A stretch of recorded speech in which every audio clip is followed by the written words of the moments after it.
The movie starts with Iris lying in bed, looking sad while her husband sleeps beside her. She quietly gets up, takes a knife from a drawer, and leaves the house without her phone. Iris drives through a dark forest, parks her car, and climbs a rocky mountain. At the top, she places her son's toy boat at a small memorial and looks at a photo of him. With a heavy heart, she carves the letter M for Mateo into a tree. Suddenly, she hears a faint noise, but it's just the wind. She looks over the large forest below and seems to think about ending her life. Just then, a man named Richard shows up and asks about the memorial, but Iris doesn't say anything. She looks down at the cliff again, and Richard jokes that if she's thinking of jumping, she should at least tell him her name. She stays quiet. Richard shares his story, saying he used to love cars until a terrible accident in college. He and his girlfriend, Chloe, were fighting right before it happened, and he wishes he hadn't said what he did. He tells her he spent 2 painful months in the hospital afterward. Iris quietly says she's sorry, and then she opens up about her son, Mateo. Iris shares how her husband was carving their initials into a tree while Mateo went to find sticks for roasting marshmallows. Mateo had been confident he would find them quickly, but Iris didn't believe him and went to pick wildflowers instead. She remembers how they didn't hear when Mateo fell. Richard tries to comfort her, saying that being broken doesn't mean there's no hope. When he gets ready to leave, Iris finally tells him her name. Richard reminds her that what she does next is her choice and points out how beautiful the day is. Iris decides to follow him, and they walk down the mountain together. At their cars, Iris thanks Richard, and he asks if she'll come back to the cliff. She promises she won't, at least not today. He smiles and says that's good enough for him, then heads to his car. As Richard is about to leave, Iris sees that his car is parked too close to hers. Richard steps out with an unusual umbrella. When she asks if it's for the rain, he just says, "You can never be too prepared." Suddenly, he presses the umbrella against her stomach, and she feels a jolt of electricity. When Iris wakes up, she finds herself tied up in the back seat of Richard's car. She panics and tries to call her husband using her smartwatch, but Richard tells her there's no signal. Iris begs him to stop, warning that her husband will come looking for her, but Richard doesn't care. He has heard similar pleas from other women before, and he places a toy boat next to her, which makes her even more scared. Thinking quickly, Iris uses the hidden knife to start cutting the plastic ties on her wrists.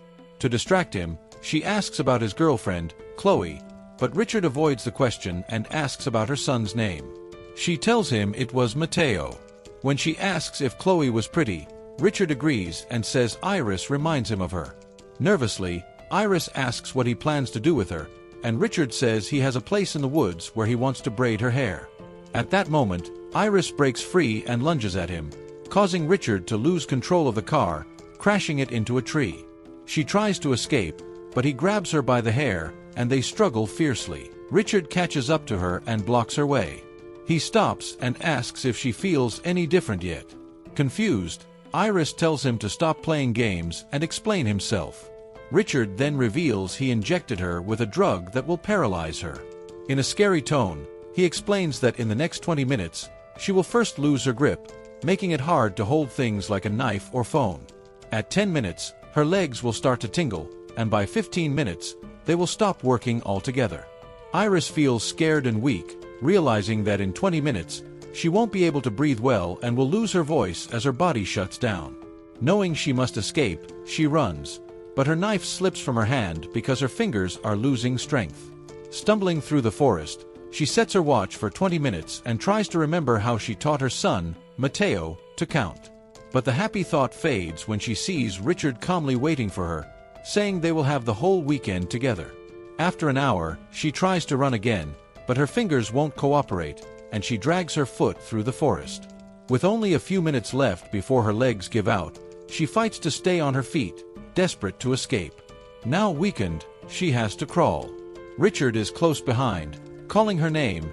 She finds a hollow tree trunk and hides inside, but it's filled with ants. The pain makes it hard to stay quiet, and she cries out. Richard hears her and starts moving toward her. She jumps into a nearby river, which carries her downstream until she washes up on someone's lawn. Barely able to move or breathe, Iris lies there helpless. An elderly man sees her while cleaning his yard with a leaf blower and comes over. He asks if she can speak, but she can't open her mouth. He moves his finger in front of her face, and she follows it with her eyes. Understanding this, he asks if she can hear him, and she blinks once to say yes. When he asks if she's hurt and can't move, she blinks twice for yes. Realizing she needs help, he promises to take her inside and call 911. She blinks once to agree. The old man carefully puts her in a wheelbarrow to take her inside. But before he can call for help, there's a knock at the door. Iris panics and blinks rapidly, trying to warn him that whoever's knocking is dangerous, but the old man doesn't understand. He opens the door to find Richard looking messy and pretending to be a worried husband. He tells the old man he's looking for his wife, describing her as short and pretty, and says they were in a car accident. The old man, feeling suspicious, says he will call for help, but Richard steps inside without waiting. Not finding Iris in the wheelbarrow, Richard starts searching.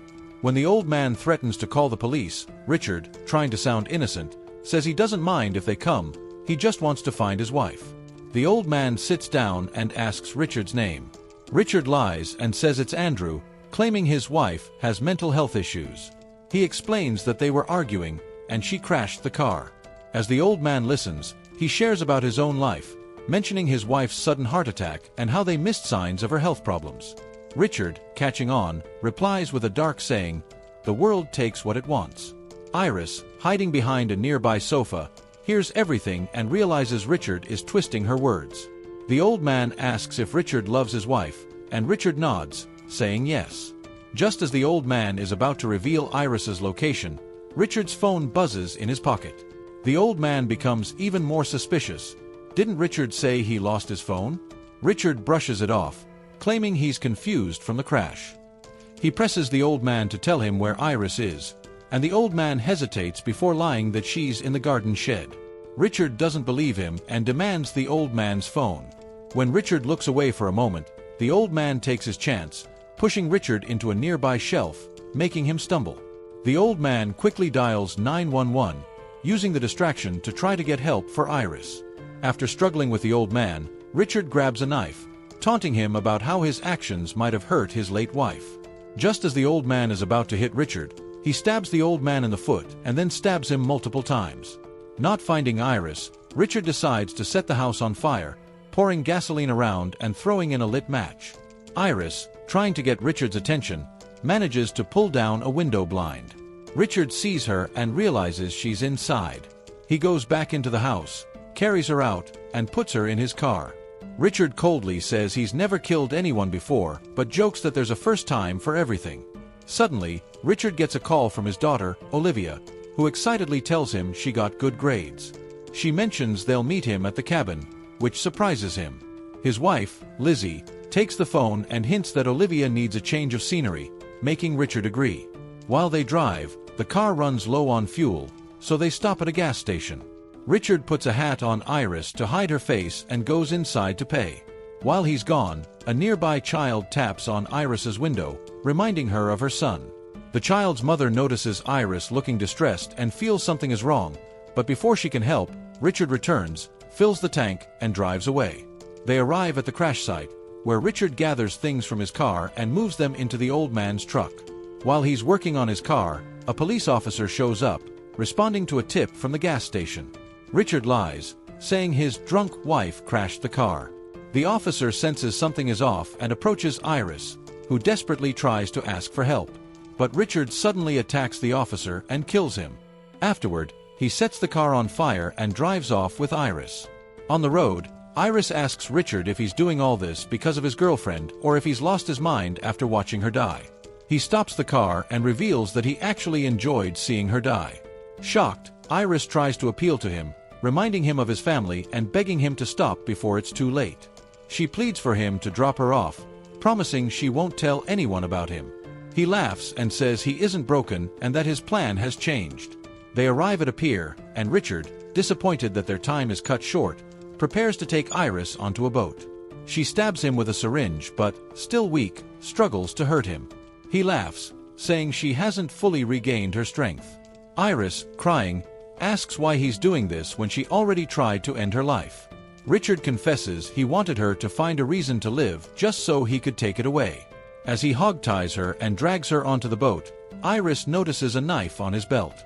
Through tears, she makes a final request to hold her son's toy boat, which is still in her pocket.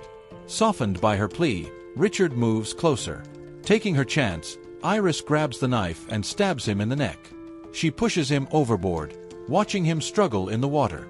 The boat starts to sink, so she dives in and swims to shore. As Richard fights for his life in the water, Iris watches and finally thanks him for giving her a reason to live. Then, she walks away, leaving him to his fate.